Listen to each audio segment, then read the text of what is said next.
What's good, footy culture fam? My name is Matthews, aka Matt, aka Matozinho. Today, boys, we got a cheeky guest on the pod. But before we get to that, once again, I'm joined today by Jimmy. What's going on? We're back. What up? Cleanup crew back at it again. Yes. Dan next to him. We've been together often lately, man. Yeah, Dave's not here, so we can't have him next to you, but, I'm happy with you next to me, Kind too. of nice, man. That's cute. Emotional. We got a man like Chris on the couch. So, He's still alive. Despite the Juve shortcomings, he's still here.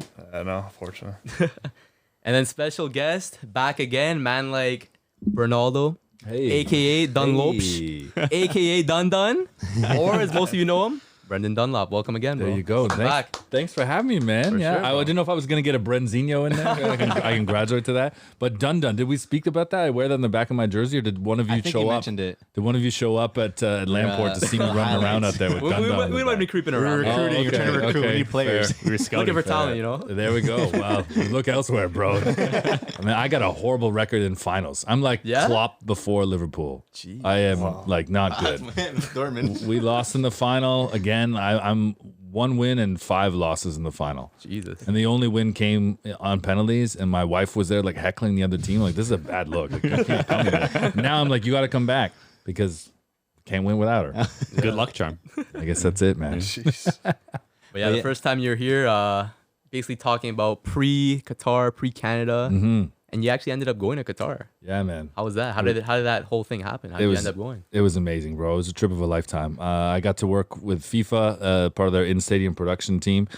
So there was a stadium host in English language and an Arabic language host. There was a hype person in the stands, and then each country had their own kind of like fan MC. Okay. So I was one of the 32. Yeah, and, we saw some videos like Dunlop's doing like that MC stuff. Yeah. Pretty cool. When he saw it, he's like, oh, Dunlop's doing that MC stuff. Yeah, it was I think I amazing. saw one of the videos. It was pretty fun. Like I got on the plane knowing that there was an element like to what I was gonna do, but really it was very general. Like you'll be on the pitch, you'll do some interviews, and you'll do some, presenting, which is what they call being a on-air personality. Just you'll do some presenting, but without any details. And then land there, one day of rehearsals. It's like, oh yeah, you're doing the squad list, like the starting 11. They're like, well, yeah, can you do that in your native language? In my native language, yeah, I can do that. Even though you already have someone in English, so I will happily do the whole list. Yeah. So someone's not butchering Sam Adakubi's name out of the biggest game of his life. Sure. Did you get the Eustáquio with a nice accent in there? I did. In fact, like it just came out. I called him the Portuguese prince. And I had people texting me like, bro, Portugal's in the tournament. You can't be making references. Internationally now, he's just Canadian. Okay? Go home and you can celebrate his Portugueseness. But here he's Canadian. I get it. But it was wild, man. That game against Belgium, like I was in the stadium 6 hours before 6 hours. each game for every Canada game, and I was pitch side, which was incredible. I was like right in front of the DJ booth. So for Canada Belgium, I was on the Canada side next to the Canada bench, and the anthem plays. They do rehearsal like 4 hours before, where they bring all the kids out and they just run through how the whole pomp and ceremony goes. They light the fireworks off. No one's in the stadium except like the 200 people working the game. Right. And that anthem plays, and I like stood at attention, like it was real, like the whole stadium's full. This guy got a ball. He wanted to I had bang a goal in too. I had this frog in my throat. People are looking at me like, "Hey, act like you've been here before, bro." I'm like, "I haven't, bro." I did do that. Like I didn't think he was American. Like I don't know what to do with my hands. It was such a different feeling, man. It was totally surreal. So then when it was real, when the players came out for warm-ups, and like the Canadian fans were incredible. Canada Soccer was worried that there wasn't going to be a big presence. They thought maybe we'd have 3,500 at each game. Then as it got closer, I think they realized, it'd be more, like maybe 5,000. But there's so many expats, Canadian expats that live in the region, Right. in Doha or in Dubai or in Bahrain. And I don't think that Canada Soccer anticipated how many would come, because it felt like for that Belgian game, there had to be like 8,000, if not 10,000, and it was packed. It was a bowl. It was just the end. It was so loud. So when it comes to setting up the team, and they're going through the program, and they set up that the roster's coming, and it's me, and like it comes up just the Canada logo, and it's deafening, man. Like I'm like, I don't know if I could hear myself. And it's like, you don't got an earpiece. And like, I don't really know. There's a echo off of the metal roof, and it's like, I think it's it. And it, man, I was like, in goal, like number 18, Milan. They're ready with the callback. Yeah, it was so cool, and I caught that very quickly. It's like, I don't need to say the last name. I was just for me. yeah. There's video, and I sent it to my wife, and she's like, I choked up watching that. Like, have you come down from that? I'm like, I don't know if I've come down. No, yet. I'm watching this video. I'm like levitating. Yeah. It's like the whole thing felt like a magical experience. You need a little highlight reel of your trip. Yeah, I'm gonna have to cut some up. Yeah, one of the things like the access made it incredible to be close and see things and get some video that I wouldn't have got from the stands. But FIFA doesn't let you share any of that stuff. I was gonna say, so that's part of the reason why I wasn't. Yeah, I mean, I wasn't. Why do they do that? I mean, FIFA pump out their own stuff. It's essentially, it's the same with media. Like if I had TSN credentials to have been pitch side, I couldn't do that either. Right. So it's kind of understandable. It's the same thing. Out for yourself, anything? I got a little bit. Yeah, I got a little more that I probably should share. Yeah. I need an editor though. I need to find someone that can like pump out content a little quicker. Yeah, maybe. But yeah, I've got some things. The core memories, man, that I'll never forget. Those are memories you'll always hold forever. To see the way Canada played against Belgium was like surreal. Crazy. They were the better team against the second best team in the world on paper. I know that wasn't the case, but they walked in. It's the second ranked team in the world, right? And they were the better team against Croatia for 27 minutes. Mm-hmm. They were the better team against Morocco for 45 minutes, maybe 48. Yeah. Okay, 2 of those teams went to the semifinals, right? So, on paper, Canada came home with 0 points. That doesn't matter. They came home with so much more. And I remember saying that with you guys here, that I only saw 2 scenarios. They get 4 with a chance to get out. I didn't say they would. Or they get 0. Yeah. I'm sad that I was right on 0. But it was still, man, something that they can be proud of. And like 3.5 years can't go by fast enough now.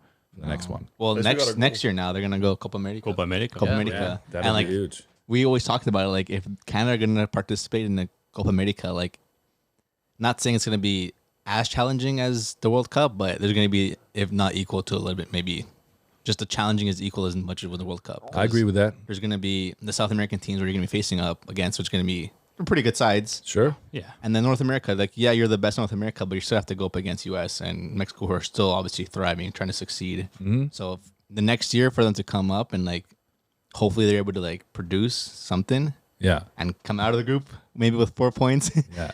And then, like, it's 1 year away. Like, we have to look in the short term, but then there's obviously the long term, which is the 4 years. The super exciting thing about this, because like the States have played in Copa America before, Mexico have played, they always send a B squad because they don't need that tournament. Yeah. This time, all 3 of them need it. I think, so the competition level is going to be super high. Because they're inviting how many North American teams?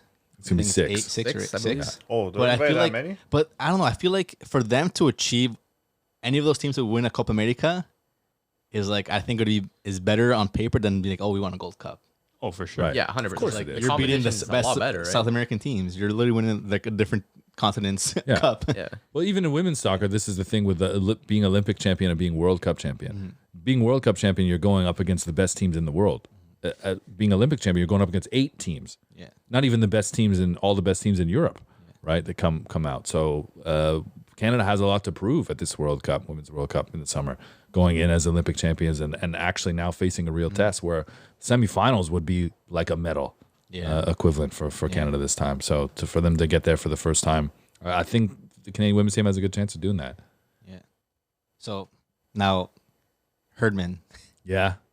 He's away. He's gone now. New Zealand. Apparently. Whoa, what do you mean?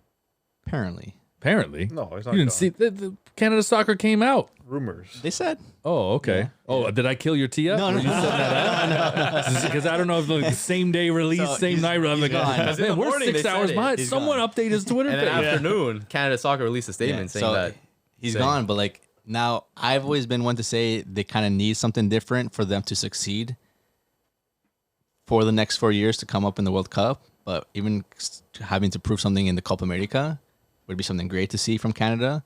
Okay. But is Herdman the guy? Was Herdman the guy to take them to the next? Why saying was past tense like he's gone? He's still there. They came up with a statement. Oh, he is still there. Yeah. Okay. Oh my God! How could you refresh the page? You reach everyone. So like, is this topic of him leaving, not leaving? Like, what was your whole take on that? I'm very happy that he's not leaving. I think it would be very bad for the program if he were to have left.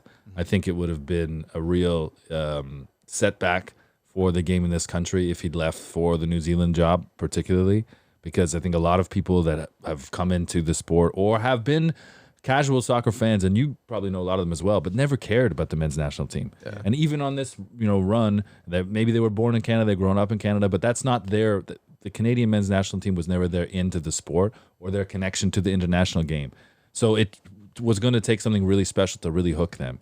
And if you do follow the sport and you see New Zealand not on par as Canada, and here's this guy that took Canada to a World Cup for the first time in 36 years, is hosting the World Cup in 3.5 years' time, and chooses to go to a country like that, I think that would have set the program back in a lot more ways than just technically and tactically. And I don't think that there's many people that could do what he did as well, with the resources, with the lack of resources, with the culture in this country that it is in getting resources and being able to, make a lot out of very little in a lot of cases. It certainly got better as the talent pools got better in recent years. But there's not too many programs in any division that can make the jump that Canada did, the men's team did, between 2018 and 2022. And I'm very hopeful that they can continue to, stay on some trajectory to make almost as big a jump to 26. The great thing is that gap is not as big anymore with the other giants in CONCACAF and with some of the other teams that they showed in Qatar they can kick it with. So it would have been a huge setback. There's not one quick fix.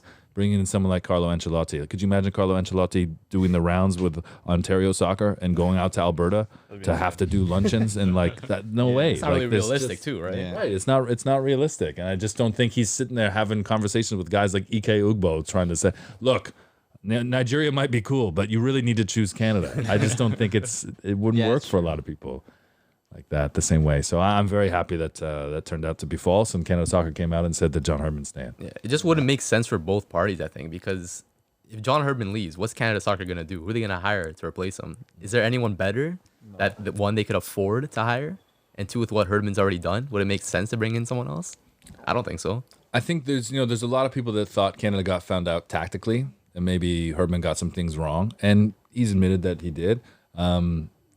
The Croatia comment being one of them. Yeah. I think in growing up in the GTA, we're all very blessed to have been around people from different cultures, and it's very very easy to say like when you piss off people from that part of the world, like it tends to not go well for you. Yeah. And I just feel like that was the wrong team to give that motivation to, to which he said as well, right? It would have been very different if it was Belgium that he said that to. People would have laughed and people would have said, oh, whatever. And then look at how they played against Belgium that first game, though, right? So there was a lot of things to learn from, but I think, they did a lot of things really well. And it was a learning experience for everybody, him included. So I do think that come that next tournament, come Copa in 2024, there'll be a lot of, new challenges and things that he will succeed at and push the program and the whole team forward. Going into Copa America in 2024, do you see a lot of the teams that we had in the World Cup going to this Copa America, or do you think it's going to be a lot of new players in this team? I mean, there'll be some new players for sure. Kone is going to be a much bigger role, right? Yeah. So, who's the kind of the next Kone? Who's the person that you would want, to come in and make an impact behind him? There'll be a few guys that might still be playing, but probably maybe not in the picture, like Samuel Piet, I'm thinking. So there's always a handful of changes. Even to use the women again as an example, this 2023 team is going to have at least 6 different players that weren't on the Tokyo gold medal team, and that doesn't feel that long ago, right? So there's always some bit of turnover, but as we keep saying, the pipeline looks strong. You're always kind of surprised by who the next person is. Ishmael Kone is one of the greatest, I think, Canadian soccer stories in the last 50 years for me. Fantastic. As someone who was hardly on the radar until the last window of what was the most historic qualifying cycle that Canada had ever had. And a lot of people are like, who's this guy that plays for Montreal? Oh, he just came up from it was like the last kid? game. Oh, he just scored 2 goals against Copa America in the Champions League. What? And then he goes on to be one of the most important players for the rest of the run and to get to Qatar. Someone that maybe, could have had a bigger impact and changed things around for Canada if he'd had a bit more experience under his belt, or was it maybe a part of the program and the run of things earlier? But definitely a guy that you see at Watford now and think, thank God this guy's Canadian. Yeah. He's getting some crazy shouts comparison. I can't remember who it was. Was it to like Yaya Toure or something? Yes, it was. Yeah, That's crazy. I mean, if you could have like half the career that Yaya did, then That's insane. that'd be amazing. a lot of people would snap your hand off for half the career of Yaya Toure. Yeah. But that's what's so exciting, right? That we're talking about Ishmael Kone in the championship. Watford's going to be in the Premier League next year. We're talking about Stephen Eustachio winning titles and playing in the Champions League. Yeah. Tejan Buchanan playing in the Champions League. Kyle Larin bagging goals in La Liga now. So you've got something to watch Beautiful on goal over the Sundays at weekend. 4:00. Yeah, I just love too that I think it says a lot that when a team recognizes here's someone that obviously has the quality and just needs to be treated like a star player, and goal scorers are star players. Yeah. And I just don't think that, Bruges felt that or didn't see that or had enough of, of treating other players that way. So it didn't kind of do it with him. And I just feel like, Valladolid rolling out the red carpet for someone who's, all-time leading goal scorer for his country, his national team.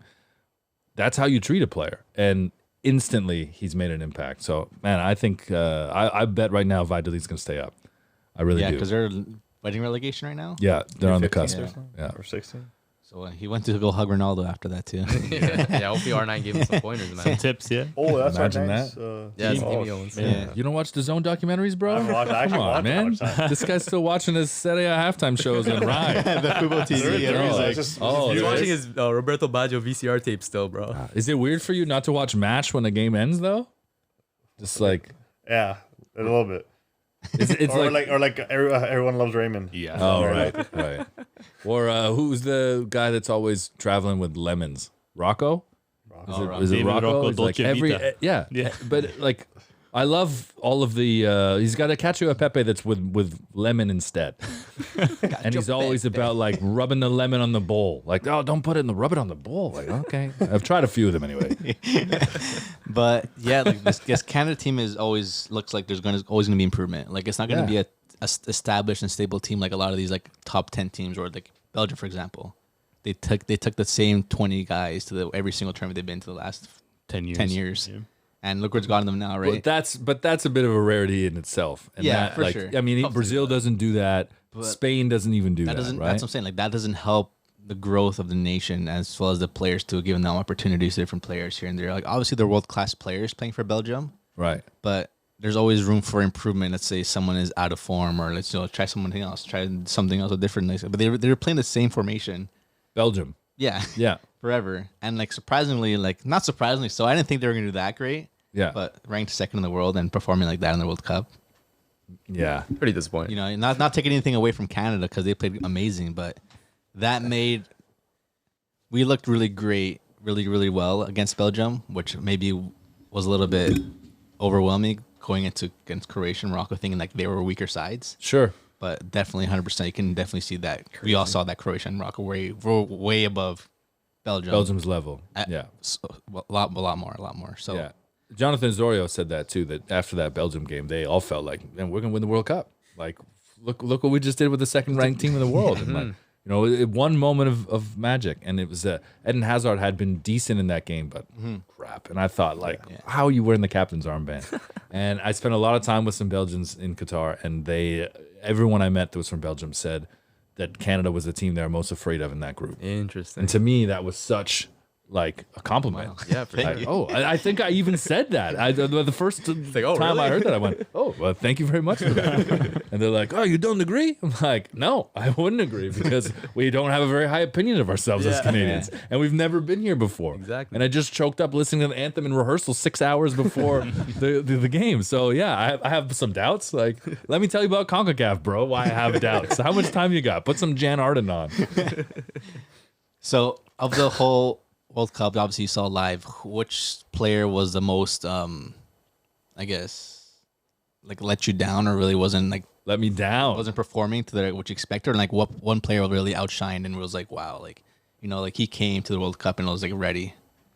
I'll tell you who let me down, and I didn't expect to say this. Cristiano Ronaldo. Yeah, I didn't expect to say this. I went to Uruguay, Portugal as a fan. Nice. And I was in the front row of the upper deck, and the entire upper deck was flying Portuguese flags and wearing Portuguese jerseys. It was amazing. I was there with my cousin, and we were amongst the very few ethnically Portuguese people up there. Yeah. Everybody from all over the world loves Ronaldo and loves Portugal. For sure. Yeah. And that was cool to see. And you see it with Messi and Argentina as well. I get that. And the atmosphere in that stadium was amazing because you had probably 3,000, maybe 5,000 Uruguayans, like 1,000 probably traveling Portuguese, and then the rest of the stadium, just this global mishmash of Ronaldo fans and Ronaldo supporters.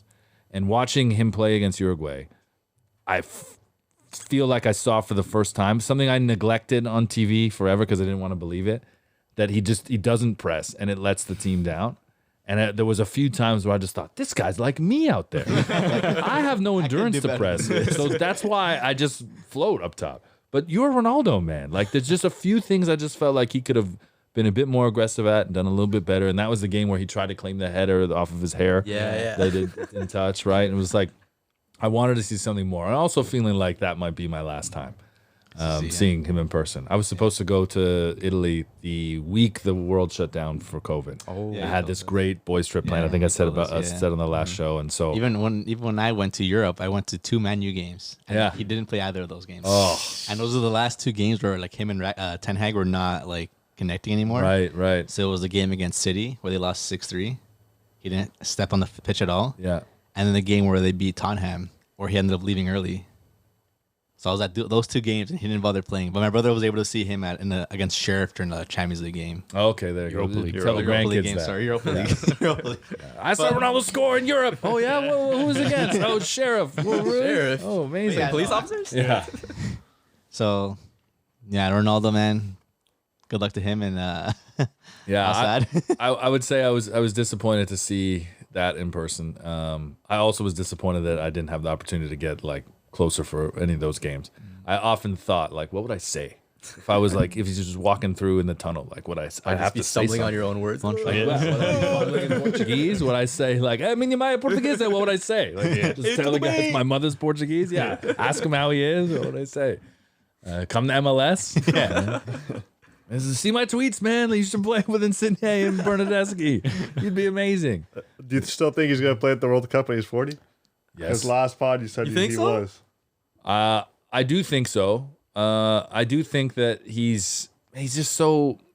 If he's still playing professionally, He's there. Because I think that he has, and this has been a bit of a detriment, but he has the respect of like everybody in the room. Yeah. And they idolize him. So what player in that room wouldn't want to say, whether it's Rafael Leao, who's, I don't know how old he'd be at that age, 25, or the next 20-year-old, there's someone, the new Gonzalo Ramos behind that wouldn't want to say, I played with Ronaldo.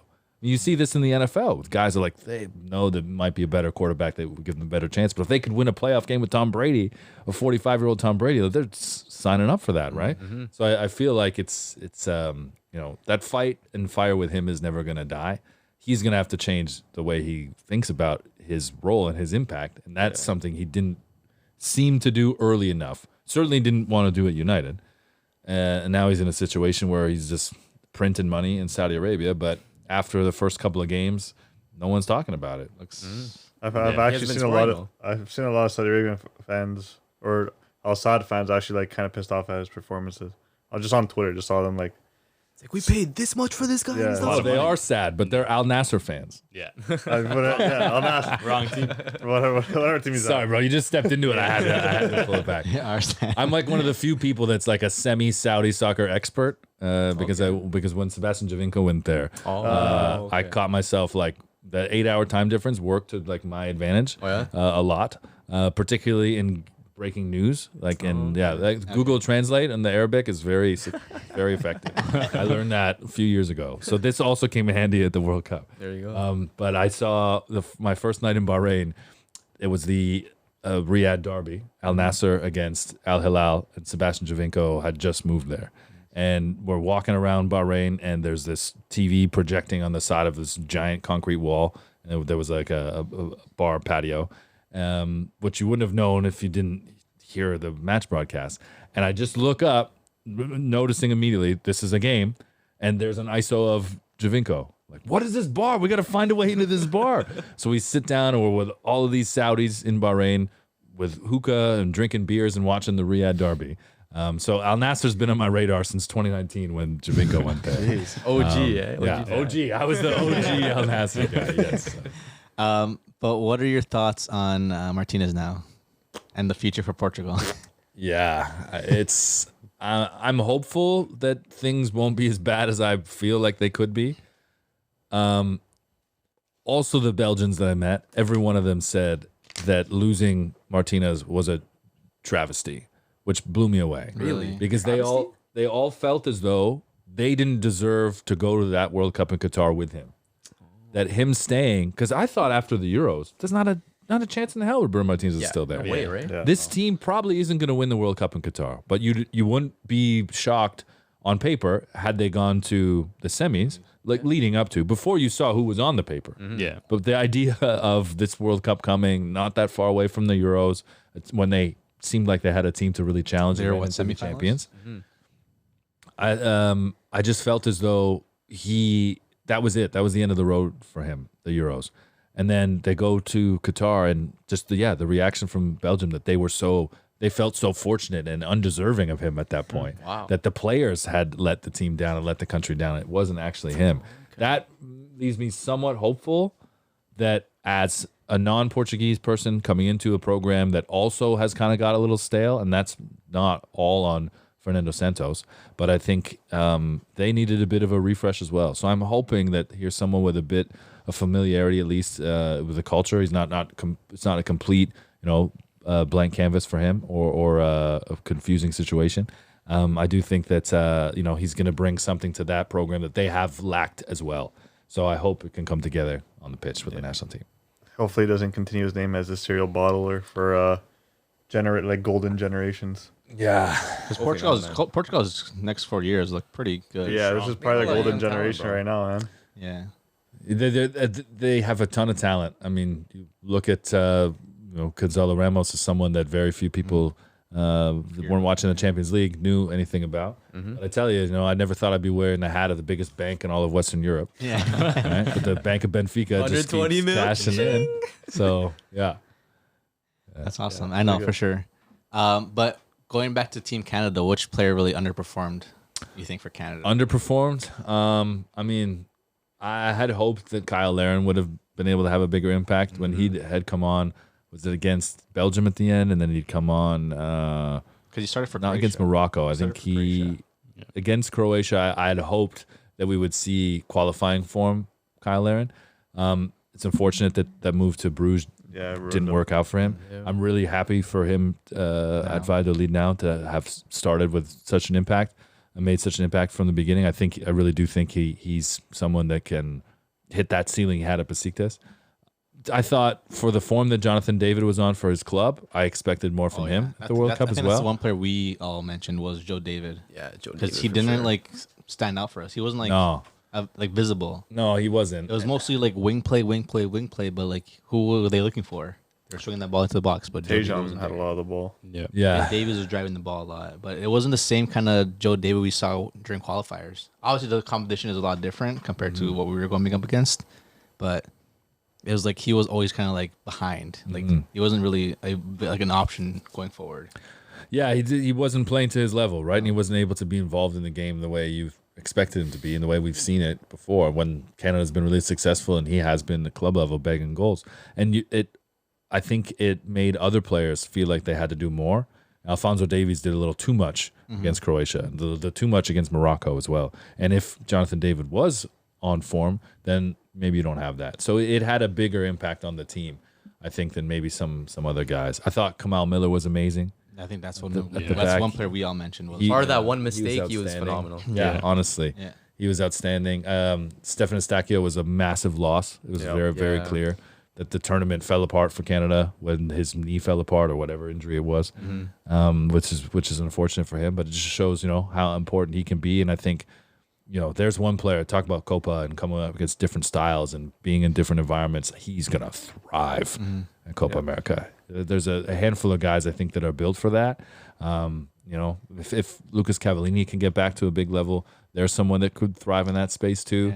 They'll be a little older now. Jonathan Osorio, though, in 2 years' time, I think he'll still be key in the midfield, that's someone that I'd be excited to watch at Copa as well. I think Larea is going to thrive in. Yeah, I think Rich is nice, man. He has that dog in him. Just because of his feistiness. He does, but they can get under his skin, though, I think. Yeah, he might get a couple cards. The dark arts of CONCACAF are one thing. Exactly. It's a little different. It's a little different in CONMEBOL. And But I think that's the thing, because he was playing more of a right midfield role in the World Cup. Richie, Yeah. wing back. Wing back. But like, did he play all 3 games? I forget now. It all I think he blends did. together. But he even did. but even Yeah. Davies, he was played in different positions every He single was game, all over. right? Yeah. So that's something we Different kind of need to like positions. establish going into this tournament. Like, what's our identity? Like, how are we gonna go into it every single game? Like, obviously going against Croatia, Morocco, and Belgium, like they're all different teams. They all play very different football. Maybe we were kind of playing against them. We're like, unless kind of like going with our own style and going up against them, like with what we got. We kind of like Herdman changed the things a lot just to kind of like balance it against what their opponent was. Cater to the opponent. Yeah. So going into Copa America and then obviously in 4 years from now, I feel like we need to like establish like, you know what, where are we using our players in their best positions and what formation?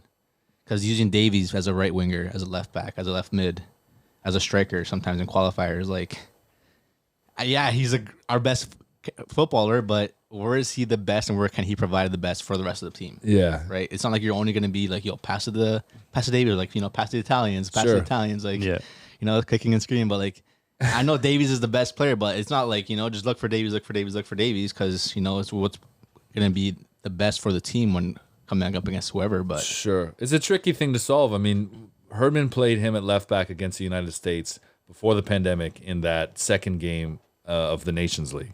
And if they had won in Orlando, I think even if they'd drawn, but I think they needed the win, then they would have been automatic top 6 and they would have been in qualifying, which at the time was just the Hex. Yeah. Thanks to the pandemic, it became 8. They had a chance. They qualified. It was amazing that it worked out that way for them. But he was criticized for playing him at left back instead of playing him as a forward.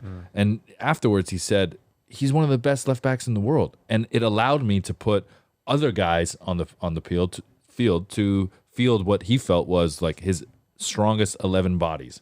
So it's hard when you have a player, I think, like Davies, that is so dynamic, that is leaps and bounds above a lot of other players in any position, that it's trying to find, you know, the right pieces to get just the best 11 guys on the pitch. it's true. A lot of our players are versatile like that. Yeah. Lester Johnson, he plays center back, right mid, right back, right wing back. He's very versatile, but like, where is he at his best? And I think for Celtic, he's playing more of a right back, right back role instead of a wing back role, which I think is probably the best for him. And are we going to stick to this 3 at the back? You know, or is it going to be a little bit too slow now that we have Miller? No, even Victoria probably not going to be able to be an option anymore. I don't think Vittoria will be an option, yeah. Because he wasn't even playing the last game, I think, right? I think he'd had a knock maybe the last game, but the center back and defense was the biggest concern going into Qatar, and I think you could see that you know, they just weren't quite at that international level. It was good for CONCACAF, but there was even some nervy moments in that qualifying campaign where you thought, oh, this is going to be, you know, the weak link, that back line. But Kamal Miller was one of the best players for Canada at the World Cup. Stephen Vittoria, I thought, did a great job. There's someone who I'm surprised is not playing in MLS and not able to, you know, maybe play at a bigger club in Portugal. He seems like he's always on a relegation fighting team in the Primeira Liga.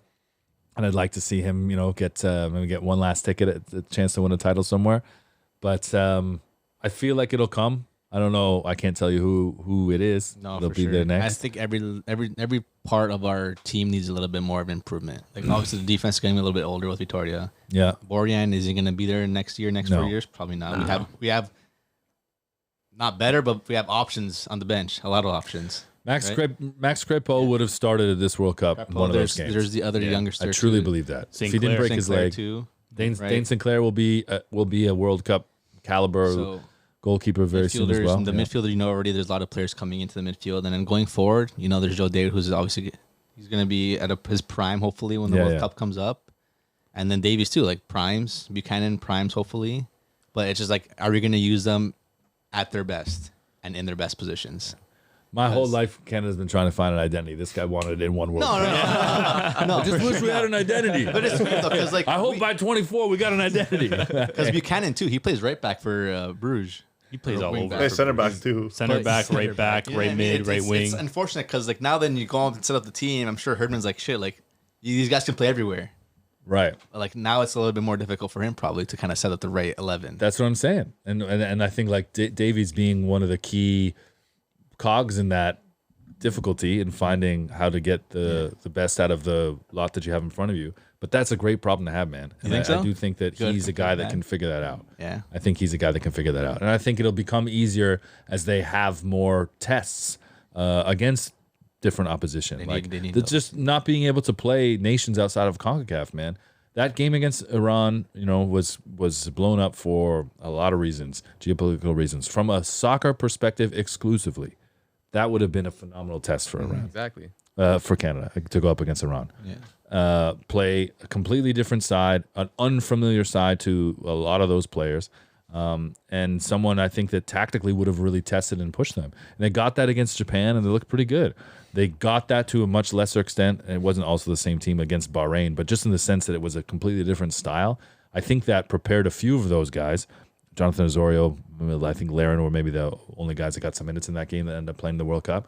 But like, you need more of those games. So I love that Canada soccer is at a point now where these bigger nations would take a game like that, because that wasn't the case most of my life. For sure. 9%. Yeah, I don't remember them playing any teams like that at all. No, there's Getty images of D-Row going up against Ronaldo when Canada played Portugal in like 2006. They're wearing the old Nike with the big circle, Total 90, the circle numbers. Oh, yeah, that was nice. with those COVID 90s. They're wearing Umbro. Yeah, probably. I'll be rocking Umbro. Yeah. I think Canada was wearing Adidas then. It was that far back. Oh. Wow. Canada was wearing Way Adidas back. in those pictures. Yeah. Yeah. But they're really like in between that period, the mid 2000s, and now you weren't going up against A-list teams. To get Panama was a big deal for a friendly. Yeah. It was always like the mid North American side. I think you'll get what your wish, that they'll find their identity as they go up against these bigger, better opponents. Yeah. Sure. But just going back to Qatar, was this your first World Cup that you've attended? It was my first World Cup. Yeah, I went to the Euros. I saw Portugal beat France in the final. I went to Paris for 24 hours. I felt like Drake. And just getting there to the final was, that was a trophy for me. Yeah. And I felt like the trophy for Portugal. So to see them win was unbelievable. But the World Cup, man, was, there's nothing like it. I Different keep kind of saying like atmosphere. core memories. And it was also like totally different World Cup. Like we'll never see this again. I was meeting people constantly that went to 2 games in the same day. Like you'll Crazy, never do right? that anywhere else. Unheard of. And working it when Canada wasn't playing, I was doing TSN radio. I did every TSN radio broadcast that wasn't a Canada match day. And when I came back, I was doing it in studio here. And we do 2-hour shows in studio. While I was there, it was considerably less. I'm running around and I wasn't often in the same place. I wasn't able to be in the stadiums for a lot of these too. So I was burnt out, man. And like a lot of people who worked it said they weren't totally prepared for the grind that it was, regardless of what their job was, because in a normal World Cup, you would have days that are just travel. Right. And then therefore it's somewhat of an off day. And you didn't have that at all. So there was, I never went to bed before 3 a.m. These 10 o'clock kickoffs were heavy, man. I saw the sunrise way more than I should have. There's a prayer call that would go before 5 a.m. every morning, like 4:52 or something. And it became a thing. I'm like, I got to get to bed before the prayer call. Like, I can't hear this prayer call. Yeah. Wow. It wasn't going to wake me up because if I probably went to bed at 4:40 and I could just be out. But I got to get to bed before it. And if I was writing for Canadian Soccer Daily and like, there's the prayer call. Oh man, I missed it. I needed to finish this up sooner. 200 more words on some Qatari experience that I was trying to pen for the website. Yeah. And you were there for how many days or how long? I was there for, I think, 15 days. I was there for 2 weeks. I was there for as long as Canada was in the tournament, and I flew home the morning after the loss to Morocco. So I knew I was only going to be there as long as Canada was there. That was part of the deal. All of the nation MCs, they were there as long as their team was there, and they would be out very quickly. That's what we were told. So, went to bed sad after Croatia, knowing the tournament was over, and woke up to my flight details. Jesus. That quick. Did the experience feel like it flew by, or like did you kind of get to like soak in the whole thing?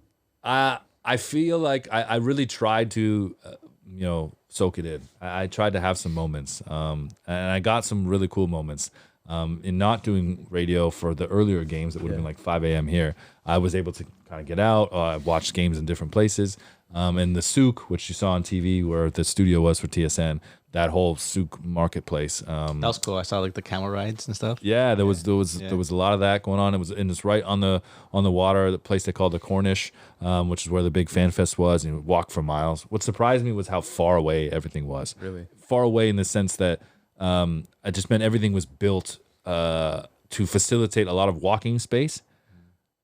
So, for example, if I only had 20 minutes to get something to eat, it would take 12 minutes just to get to the place. So it kind of made it impossible, which is why a lot of people felt like run down because no one was really eating well. Right. It's not that you couldn't eat well. There was amazing food. I had some of the best Indian food in my life in Qatar, and Middle Eastern food as well. But you just didn't often have the opportunity or the time to maybe do that all the time. But to go back to my point of walking through this area, when Argentina played Saudi Arabia, it was that earlier game. And I was in this market and I had been in a restaurant for a second and seen it, thought, I got to leave to get to wherever I was going to next. I'll miss the end and I'll just, I'll hear about Argentina's comeback win. And I'm walking past this restaurant and I see someone sitting on the side smoking. I'm like, they're not actually losing. Yeah, they're losing, man. They're in stoppage time. Like, oh my God. Really? So now I'm hustling to the subway, hoping to get to my destination, just to see the reaction to it, knowing I'm going to miss the end. I see these 4 Qatari security forces under an umbrella and they're watching on a phone. So I go up to watch with them. Peeking over the shoulder. Can I just join you? And immediately they're like, "Oh no, he caught us!" Right? And slides in the pocket. No, I just want to watch with you guys. And that was a super cool exchange, man. We were just speaking football to each other. They didn't speak English. I don't speak any Arabic. They were surprised I didn't speak Arabic, which I thought was funny as well. No, Portuguese, man. Portuguese. No, no, Arabic. But we watched it. I watched one of the biggest upsets in World Cup history, man. So crazy. It was pretty cool. On a cell phone under an umbrella with 5 Qatari security forces. You experienced any kind of like culture shock going into Qatar? 10 o'clock kickoffs was a culture shock. That's for sure. I wasn't prepared for that, honestly. It doesn't seem like a big deal, but you're just wired. And the game ends at midnight and the travel home. And, I would never get back. I don't think anyone would get back before 2 o'clock. And if you still had some work to do or things to file or find something to eat, that was a culture shock. I'd been to Bahrain for the Formula One Grand Prix a few years ago, 2019. So I felt a little prepared for the region. But what was interesting and cool about Doha is it's such an international city. Right. The way people describe Dubai, like it really is. Qatar's made up of 85% of the population or 88% of the population is from elsewhere. Okay, it's a migrant worker or international population. There's a lot of expats from the States, from Canada, from England, other parts of Europe that live there and make it a city as well. So in a lot of ways it was, and I'd said this about Bahrain too, it was like, a version of Canada in the Middle East in that sense that you had people from everywhere. Okay. That's awesome. And then the World Cup being, such an international vibe in general too, it did feel like a big kind of global party. Nice. That you just won't get now when you've got the World Cup games in cities all across the continent. It was like an Olympic Games where you had a whole World Cup in one city, and it really was like a theme park in a lot of ways. You were taking the big long train from one Epcot Center to the next theme park, the next stadium, and as I say, with guys doing two games in one day, I would have loved to have been able to do that, but I got a couple games in though. Portugal, as I mentioned, and then USA and England, which I enjoyed. A lot of people say that game sucked. Did if you bet on the English, or you thought that was the measuring stick for is England going to win the World Cup? But I thought the States played really well in that game, and I was excited to see a CONCACAF team do well like that. And same with Costa Rica going up against Germany and Spain. I was cheering them on. A lot of upsets. Yeah. Now Keylor Navas is at Nottingham Forest. What a turn of events. You never know where life's going to take you, right? man. But yeah, you said you went to a couple games. A lot of people like talking about like during the World Cup that not many fans in the stadiums. Did you notice that at all? Or yeah, I mean, it was hard to say. Well, I described what it was like being in the second deck at the Portugal game. You could say that those fans. How many of those fans may have been filling seats? How do you know those fans that they're local people that they didn't buy tickets as well? I think it's hard to say whether there was filled seats ever or whether it was just the fact that you didn't have the usual traveling support like for the Belgium game, my friend who was the Belgium MC, he didn't think there would be 300 people there. It's 300. This is a major European nation. He's like, I don't think there's 500 people that made the trip. Wow. And you had that a lot, particularly with the European nations. So it wasn't the same representation in general that made it really hard to kind of tell what the balance of the stadium was going to be. Even like Canada, for example, in another part of the world and a part of the world that was more affordable or easier to get to, you know, I'm talking about celebrating 8,000. It would have been 80,000 traveling fans in some other places. You know, I think you're going to feel that in the States if Canada gets some games to play through in the States where you're going to have tons of fans making the trip. Obviously, I know that's a little closer, but I think that's what made it hard to kind of figure out as well. The Qatar games and some of the A-list or these VIP games felt very much like a Leaf game where you know, people didn't come back to their seats at halftime because they were in the the VVIP lounge. That's the other thing. There's different levels in Qatar, right? You're an important person, so you've got a nice ticket. Then you're a VIP, which means you got even more special access. And you're a VVIP. VVIP, which is like people can't even look at you. Like, hey, you see VVIPs like eyes to the ground. Like, what do you mean? Like, who's on this VVIP list? Like, do I get an email that says who do not make eye contact with? It's like Beckham's on that list. Ronaldo's on that list. Anyone that you see talking about Qatar that is an international soccer superstar, Cafu, they're on that list. Yeah. Oh, okay. Okay. Anyone who would be friends with the Emir, they're on that list. They're doing their own thing. Don't bug them. So that's crazy. I didn't have any of those moments. You didn't come across any legends? I didn't. I did take I got a picture taken with Ahmed El Mohammadi, who's a legend for me. Be in Sport did this really cool thing where their broadcast there was Arabic host always next to an English speaking legend. First one I saw was John Terry. Okay. Then there was another analyst that was bilingual. So Ahmed Al Mohammadi did this a lot. And then there was a Qatari analyst dressed in the traditional thobe. And this was the halftime broadcast. And there's no commercials, so they filled the entire 17 minutes or 14 minutes or whatever it was in between. And it was a rotation of who that English-speaking legend was. I saw Kaká, I saw Cafu. I think Roberto Carlos, maybe if I'm not mistaken, had done one of those as well. I think Kalen Kyle did it as well, Canadian, which is really cool. So I enjoyed seeing how other parts of the world covered this sport. But in terms of rubbing elbows with some super famous people, shaking hands with Ahmed Al Mohammadi and talking about Villa, that was pretty cool for me. Nice. Dope. Yeah. Another thing about the fans, I remember like videos circulating around at the time about apparently Qatar was paying fans to support other nations. Did you notice this at all? Yeah, so I mean the Qatari national team, they just don't have talk about culture, the fan culture around supporting the national team. They don't have the same sporting culture that we do here. For sure. So there were reports, and I don't know if these are true, but it did seem a lot of people believed it, that Qatar had paid Lebanese ultras to pose as Qatari superfans or Qatari ultras for those matches. So it does feel like those reports, there was where there's smoke, there's fire, right? Yeah, oftentimes. But in terms of, as I say, like paying fans to fill the seats, I think there was enough interest for people to be there. What surprised me was, and I talked about how far everything was, it was very much built to accommodate more people. So I think in other World Cups where they would sell 1.9 million tickets, match tickets, but 4 million people would come. Right. Like Germany 2006. So many people went to that tournament that didn't have tickets or had hoped to get tickets when they landed or went with no intention to get tickets. That's usually what happens in a World Cup. Because of the visa process in Qatar and how difficult it was and how expensive it was to go there, you really didn't get, I don't think, many more people that didn't have tickets at all. So if you were going to Qatar, you're probably going to watch a game. 100%. Yeah. And you had, for a lot of people, I think most people, you actually had to have a match ticket in order to get this visa to begin with. So you could acquire more tickets when you were there, but they didn't. It wasn't built to accommodate fans that weren't there to go to matches. But everything around it was built for that. So these fan fests, the lines were huge. You were walking through corrals for miles. I'm going there where that door is, but I've got to walk 1.8K through this fencing that you've set up for. This will never be filled. Like there's not enough people to walk through here. The subways were incredible. The subways are so clean. One of those places where you're like, I could eat on the floor of the subway. Really? Eh? Yeah, not like here, huh?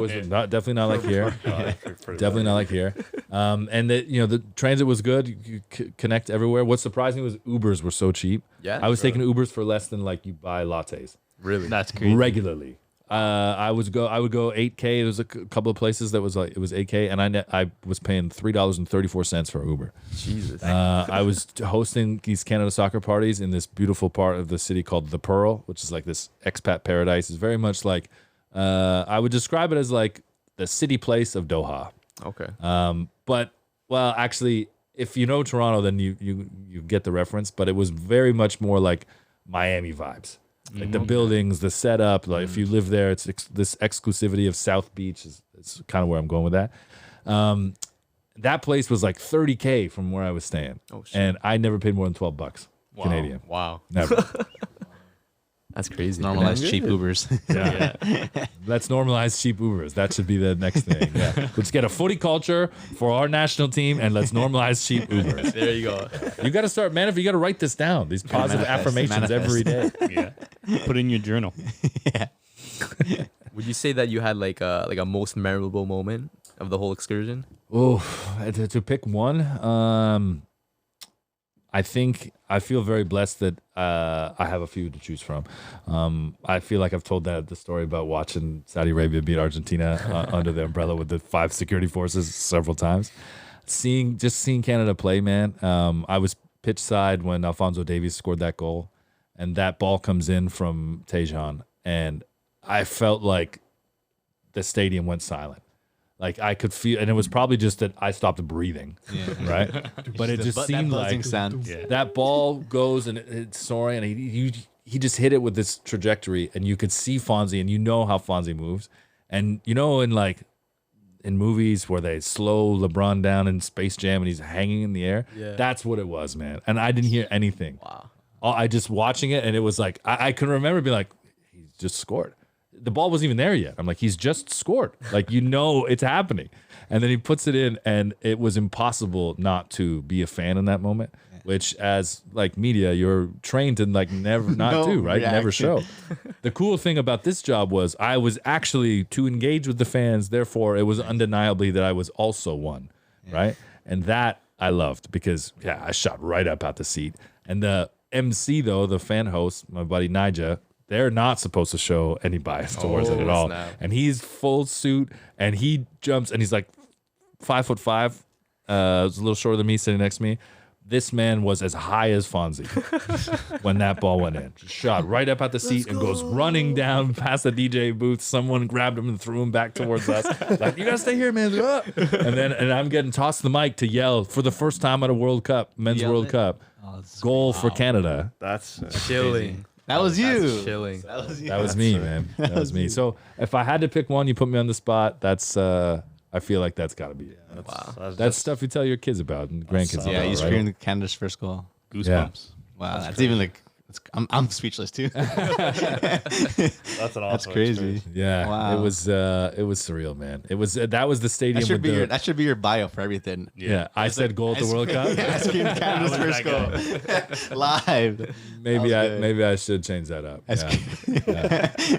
Yeah, that's You also crazy. made a Getty image. I made a post couple too, right? Getty Yeah. images. Yeah, I know. I was in the stands with the fans for Belgium before, hyping them up before the squad announcement. As I said, the Canadian fans turned up, man, and they turned up early. This is like 2 hours before the game. So I'm in there with a Canada jersey amongst the fans, and people are texting me like, "I thought you were working over there. Like, looks like you're boozing with the fans." I didn't think there was booze there. There's no booze in the stadium, but there was booze everywhere. Like if you can get past paying $23 for a pint of Guinness, which is what I was doing every night, you could do that. Finding alcohol was not an issue. Okay. Just stomaching how much you had to pay for it. Right. It's like the Uber prices and the beer prices were backwards. Balances out. They So you knew, totally like, flipped. okay, I'm paying $3 for the Uber, but my beer will be 25. I knew what I was getting into. Yeah, I think I had paid like $15 for a pint of Coors Light in Bahrain. And I'm like, there's no way this isn't any worse in Qatar. So like, I knew. Yeah, my first beer in Qatar was a bottle of Budweiser. I was with my Belgian buddy, so I'll get this round. And then it comes through, and I guess the currency was. I'm trying to think. Was the currency local? Anyway, I knew immediately.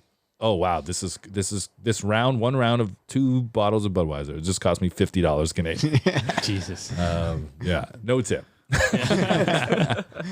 That's crazy. Yeah. But yeah, you were at what's the shipping container stadium called? Stadium 4? 974. 974. Yeah, 974. What is that like? Because like seeing it on the outside, it's pretty crazy. But what does it look like on the inside? On the inside, you wouldn't know that it was going to be torn down. Yeah. You wouldn't know it had any temporary intentions. It seemed, in the sense of like BMO seems like a stadium that was built in stages, as in over across time.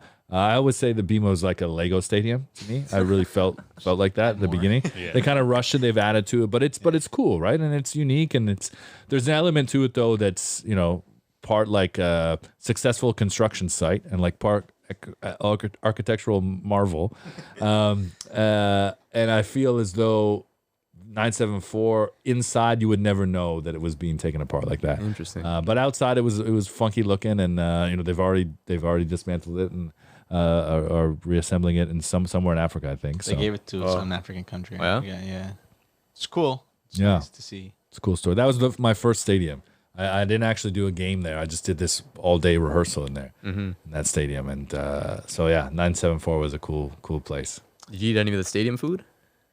Did I eat any stadium food? That's a good question, man. No, we had some, like, catering during the day. Catering, eh? But it was like box sandwiches. Oh, yeah. There's Nothing too crazy. There's nothing like a wrapped falafel that was like made in Belgium. It's like, interesting. Hey, nothing wrong with Belgian falafels. I'm just saying, you're there, right? Some people got to eat the catered food, the buffet, really well, but I feel like I didn't get the stadium food experience. But you were paying, I would say, our type of prices. I feel like it was. I think I saw $16 for a burger, that's BMO level, BMO, right? yeah. So, Yeah.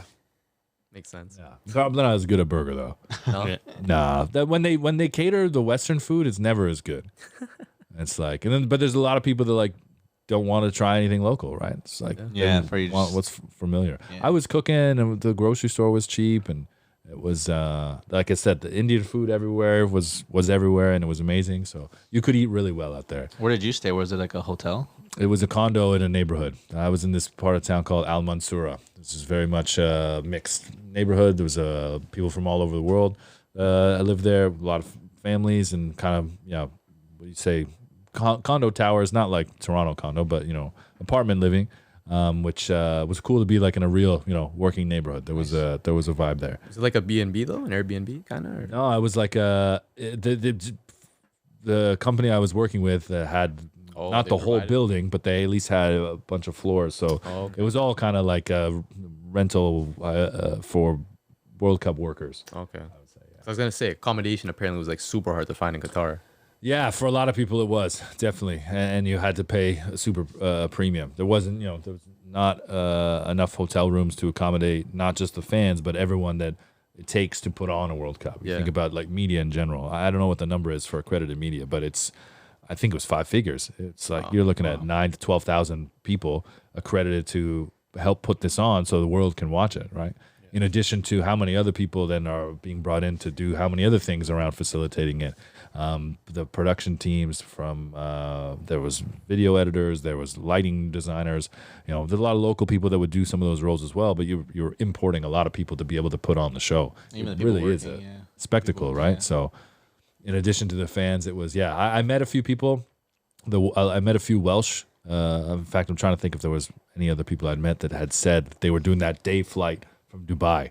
Wow. They had gone to stay in Dubai, and that they just turned up in Doha for the day for the game, or to go to a game. They would have needed a match ticket for that. So I met a few people that had done that, but I'm really glad I got to be in Doha and just take my cheap Ubers instead of taking flights from Dubai. Were the stadiums cold, as they mentioned? Yes, yeah, man. That first day at 974, I was warned, like, you better bring a jacket. What do you mean a jacket, man? Like, it's windy. I'm like, oh, because we're on the water. And they're like, yeah, and the air conditioning. It's like, oh, so on pitch side level, like they have these giant air vents that are pumping out through air all throughout the day. But at night, they would actually turn them off because you didn't technically need them at night. It was just to kind of set the temperature throughout the stadium to, I guess minimize the effect of the sun through the day and heating what would be the bowl. So come game time, it was more of a natural reflective temperature. But one of the things that made this World Cup so exciting for us to watch and the competition level was so high was because it was cool. Yeah. It's actually one of the, on record, like one of the coolest World Cups because it wasn't in the summer. Yeah. The World Cup in 94 in the USA, they were playing in Pasadena at 38 degrees. Yeah. They're playing in Texas. Like, that's insane. And when this comes around in 2026, there's going to be a huge pushback to playing outdoors in some of these American stadiums because of how hot it's going to be. Mm-hmm. And they didn't have that problem there. They did in the day. Don't get me wrong. There were some day games that were, 28, maybe 30, and it would have felt a little hotter. And some of the teams that can played, but you saw the competition and the intensity, like the fact that it was mid-season and the fact that some of these games were being kicked off in 21-degree weather. You just didn't have that in another World Cup. So that's what made it so exciting for us. Yeah, they might have to implement something like that for the American World Cup. Yeah. Just because, pumping fans, something just to like cool it off. Everybody I worked with, even fans too, probably are going to be crazy just having to watch these games during the day. The fans will be, yeah, but they'll have a bunch of Budweiser to drink. that experience will be different for them, right? But everybody I worked with that had that pitch side kind of office at the stadium, everybody got sick. Wow. Yeah. Everybody got sick at some point because it was just such a contrast, right? You wake up in the day, it's 30, you make your way to the stadium, maybe it's 28, and then you're sitting here in front of a fan that's like 16 degrees. I think they were all set, actually. It's the stadium temperature that they wanted at least from the aircon, whether it was actually like that at the center of the pitch or wherever they were measuring it. But they were all set to 17 degrees Celsius. Wow. Really? So those are like pumping out colder. It was pumping out super cold air. Yeah. Because like by the time it gets to wherever they're detecting the temperature from, the sun is already like in the way. Mm-hmm. That's crazy. Damn. Yeah, I think might wrap it up there. Unless you guys got something else you guys wanna ask maybe. Yeah, but what do you 2026 coming up? There's obviously gonna be a lot more for you coming up. Hopefully, you're gonna be able to watch those games too. Hopefully, yeah. Scream out more goals. I'd love to be working it. Yeah, I'd love to be hosting around the World Cup. We'll see what comes. We definitely want to. Hopefully, by that time, we're all like we got some good push with Team Canada. We're able to help out. There you go. You ourselves. Yeah. We'll meet you down there. Sure. We'll make some content down there, wherever it is. That'd be great. Yeah. Get Kone and the boys on the footy culture, man. That's it. Hopefully. Yeah. If the team has a culture that meets his standards, though, right? I don't know. That's a big if, though. I just want them to have an identity, bro. I get it. Were you able to talk to any of the Team Canada players at all? I wasn't around the team very much, so I had a few exchanges with them, but I wasn't doing sit downs or interviews. So I got to meet some of the family though, which was really cool. Nice. It was awesome to see how many family members got to share in that experience. Because it was once in a lifetime. Their stories and their experience too, right? Yeah. Witnessing that from as a family fan perspective would be great to hear. Atiba Hutchinson's brother could be his twin. They're when you know Atiba well, you know that they're not twins because of the height difference. Right. But most people were stopping Atiba's brother to get photos, and he says, "Oh, this is the story of my life." He's like, "There's kids all over Turkey that think Atiba signed their shirt. It was me and them all." It's like my brother gave me permission to sign his autograph. Yeah. So it's not plagiarism. Yeah, that's still gonna be signed Hutchinson. So yeah, there you go. He wasn't lying. He's still Hutchinson, right? There's no number. That's it. But yeah, 2026 coming up. Canada's going to be looking good. Copa America's coming up too. But a lot more exciting stuff to come. And then same thing for yourself. Like I'm hoping a lot's going to come out with the site. Thanks, man. Yeah, CanadianSoccerDaily.com. Yeah. Would love to find some ways to collab, man. I love what you guys are doing. You know that. And you've got a rotating guest of hosts, too. And your guests have been good, man. So I look forward to seeing who you guys get next. Keep tapping on that CPL door, man. I think that there's a lot of movement there, too, actually. A lot of movement, a lot of cool stories. It's exciting, and it's great. It's accessible. The Halifax new coach. Patrice, local Vaughn guy. Yeah. So he's picking up a lot of players from their team as well. He got their I've seen that. Coach from there. But CPL is growing, and then hopefully we can start seeing more teams. There we go. Hopefully, it'd be cool if there was more teams in GTA, man. It could be a Vaughan team. There could should be be a another. Vaughan team. There could be two teams. Another Toronto team. I would love to see one of the Portuguese teams get involved, man, the way Atletico Madrid did. Look, that would be great. How cool would it be if there was Sporting Toronto? That'd be sick. You know? Or, the Bank of Benfica. Yeah. I'd like that. They can definitely do something like that. Yeah. They can afford it. Oh, They yeah, could. 100%. They could. Yeah, Just off one transfer. Benfica East York. You ready, bro? You ready? But yeah, There should be like a Benfica Academy in Toronto. I'm sure there is. Sure there is. Sure there is. I'm not in that game yet. I don't have kids. I don't have kids playing sports and draining the bank account. I think there was Not yet. a Portugal Academy team. My older brother, when I remember growing up, he used to play like some like Portuguese like Was it Sporting Toronto? rep team kind of thing. But it obviously as an Ecuadorian is playing for a Portuguese team, so I don't know. But I think there's lots of obviously that'd be great to see some kind of next Toronto team in the CPL. Yeah, soon enough, man. Yep. Yeah, anything else you want to plug? No, man, appreciate you guys having me up here. If you've not read D-Wrote My Life, the story of Dwayne De Rosario, you can pick that up. ECW Press, the 2021. That was my first book and to date my only book. But I know you got a bunch of books on the shelves here. I got to add. Yes. I got to come back again so I can put it on the shelf up here. But yeah, CanadianSoccerDaily.com. That's my new baby. We got this site going where we're telling the stories of the beautiful game through a Canadian lens. So it's amazing to see kind of the reaction for how many Canadian stories weren't told when I work at the big box and still don't make the headlines, but people want to read about. We all know that it's there. We all know that the passion and interest for soccer in this country is a lot grander than some of the big dogs in the media game have known or give credit to in the past. So we're just looking to shine a brighter spotlight on that. Nice. For sure. Well, it's been an honor having Canada's first and only goal scorer, Announcer, announcer here. That's it. But yeah, man, great to have you again, and obviously going to have you back for much, much more. And yeah, the future is great for both you and I and all of us here. Thanks, boys. I think we're gonna wrap it up there, boys. Make sure if you're watching the video, like, comment, subscribe. You know who we are. Culture. And with that, we out. Peace. Yeah. Yes, sir. Thanks for coming by again. This thing is freezing. Feels like you're in Qatar. It's like you're in Qatar, man. Guitar right now. Yeah, AC's getting you cold.